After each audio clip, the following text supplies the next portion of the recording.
Internet, welcome to Game Theory, the show that actually knows how the sausage gets made. And you can too if you watch our sister channel, Food Theory. Speaking of, if you haven't watched Food Theory, check it out. Apparently it's Markiplier approved. I've been watching your Food Theory stuff. I haven't actually been watching too much Game Theory. I didn't watch it, unfortunately. Again, only Food Theory. Over the past several months, if there's been one thing that I've seen requested constantly in the comments, on the subreddit, and on Twitter, it's more FNAF. To which I say, why? How? What do you expect? But if there are two requests that I see constantly, it's one, more FNAF, and two, to solve the horrific mysteries that are happening over at Happy Meat Farms. Not to be confused with Happy Humble's Burger Barn, completely separate thing. Just a lot of joyful beef products dominating the indie horror space these days. Couldn't tell you why, but hey, as long as it's not killer animatronics or haunted toys, I am all about it, friends. Anyway, for those of you who don't know, Happy Meat Farms is a video series currently being uploaded onto the YouTube channel This Place Is Not Happy. When I saw so many requests coming in from you guys, I knew I had to check it out. But when I went to the channel, there were only 3 videos. It's not a whole lot to work with, or so I thought. Watching them, it immediately becomes clear that this is far from a nothing burger. 3 short videos quickly spiral out into a very complex, very expansive ARG filled with juicy lore. All about a meat manufacturing company engaging in some very unsavory practices. Let's just say cruelty-free, this is not. But the most interesting part of all is that one isn't finished. The ARG surrounding this evil corporation still has, presumably, one more video left to release. It's been a good few months since the last video, so it's unclear when we're likely to see it. But I figured now's as good of a time as any to dive into the mystery, because I believe with what we already have, I can tell you what Happy Meat Farms is up to and what the missing video is gonna reveal. Ladies and gentlemen, the stakes and the stakes have never been higher. Side note, did we get a HelloFresh sponsorship for this one or not? Because it feels like a slam dunk, no? Okay, can we reach out to someone, maybe like, I don't know, the Meat Packers of America? I'm very good at packing meat. You know what? Never mind.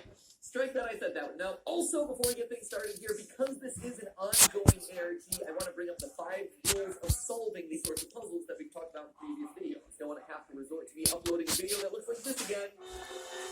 Woo, boy, that was not a fun series of days for me. So anyway, long story short, without any further ado, I present to you what I call the 5 Ps of ARG.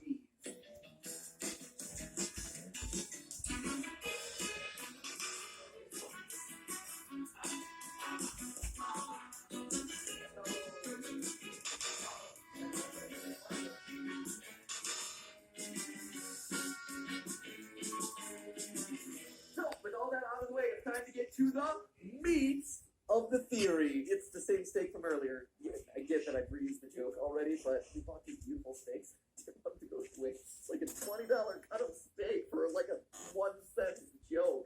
Yeah, meat transition. Things start out with a warning message that lets us know that only authorized Happy Meat Farm R&D personnel are allowed to view the video. It also asks that the parties who view the video sign a non-disclosure agreement. So, since I don't want any of us to get into any legal trouble here, on screen is a totally real and not at all dubious NDA that's going to keep us all protected. All you need to do to accept the terms and conditions is to write down in the comments, I accept. If there's anything that you see that's disagreeable in there, write sussy bussy. No need to read it closely, though. You can absolutely trust us. This is absolutely how real-life contracts work. Y'all signed in the comments? Great, let's begin. The video shows us 3 rounds of genetic treatment testing. Each experiment lets us see the subject name, animal type, age, sex, status, and recommendation for the next step. Special shout-outs to the cow test subject here, which is codenamed M00. You get it? Get it? It's a cow, moo, top shelf internet humor right there. In the first 2 rounds of testing, we see that things aren't going so well. After treatment, the test subjects have developed large tumors and eyes on parts of their body that probably shouldn't have eyes. Others have mutated to such an extreme degree that they outright blur the photo entirely, because, quote, looking at it causes extreme discomfort. Thank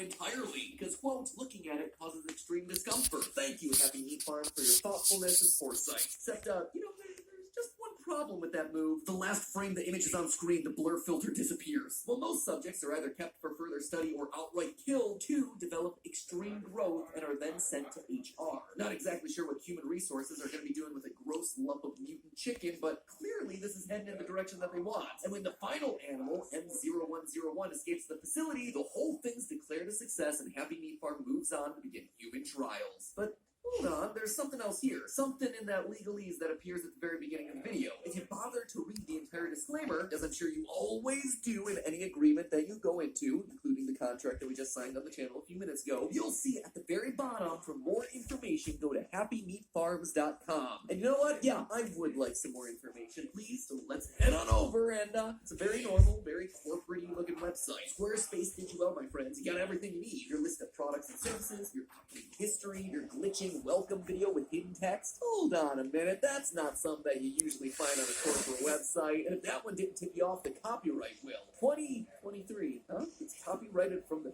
future? There's even an employee portal that can only be accessed with an employee's unique Happy Meat Farms ID, which you know we're eventually going to have to hack into. Let's start off with that glitching video on the homepage, shall we? If you pay close attention to the video, you're going to start to notice something odd. The transitions are inconsistent. Throughout the vast majority of the video, they use slow, gentle crossfades to complement the sweeping beauty shots of their pastures. But every once in a while, you have a transition that goes like this. A hard cut to the next scene, and therein lies our key. This ain't my first rodeo here, cowpokes. There's a place to hide single-frame Easter eggs. It's during hard cuts like that. Not one frame between hard cuts tends to be overlooked by someone who's just casually watching. In fact, the Happy Meat Farm welcome video has 4 of these single-frame moments, some of which might look familiar. There are little experimental monstrosities from the first video, P0113, C0174, and our good friend Moo. But one of these things is not like the other. At 24 seconds into the video, there's a single frame with the code VX159G. And if we happen to put this into the password prompt for the Happy Meat Farm employee portal, it opens up. We are behind the curtain, friends. Use it.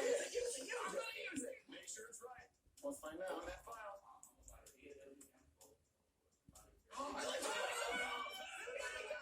Or we will be in a second, because we're not done with this welcome video yet. Well, the hard cuts are certainly the most obvious secret thing in here. They're only hiding an even bigger piece of the puzzle. That's right, friendos. Happy Meat Farms is using secrets to distract you away from the other, more hidden secrets. It's a pretty clever move, I gotta say. You see, at 44 seconds into the video, if you happen to be watching in full screen, which I would you be, but sure, there's a bunch of random letters that are nearly blending in with the background. Ladies and gentlemen, break out the togas. It's a Caesar cipher. By plugging it into a decoder, we see that it reads, quote, host assimilated, mother colony established, preparing the reconnection. It's a bit concerning. The terms mother colony and assimilation make me think aliens. Are aliens somehow involved in the animal testing we're seeing here? Possibly, but there's nothing else from the previous video that comes close to expanding on the idea. I'm gonna need more information here before we can fully commit to the tinfoil hat on this one. So, for more information, let's go back through that newly opened employee portal, shall we? The employee access page gives us a glimpse of what life is like for someone who's working at Happy Meat Farms. Their employee orientation video emphasizes how important privacy is to Happy Meat Farms, and openly admits that stress and trauma are expected as a part of your everyday. To combat this, Happy Meat Farm has offered mandatory therapy, and it assures its employees that anything odd they see is all in their heads, and they probably shouldn't worry about it. This couldn't possibly be gaslighting, could it? No.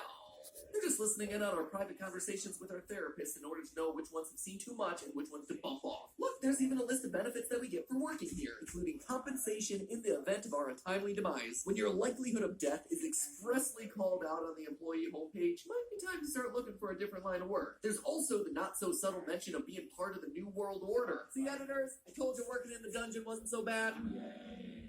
What we're dealing with here, my friends, is a corporate culture that's constantly monitoring its employees, knowingly exposing them to disturbing events and offering therapy to gaslight them into silence. Basically, it's Amazon. Beyond the employee benefits and onboarding video, the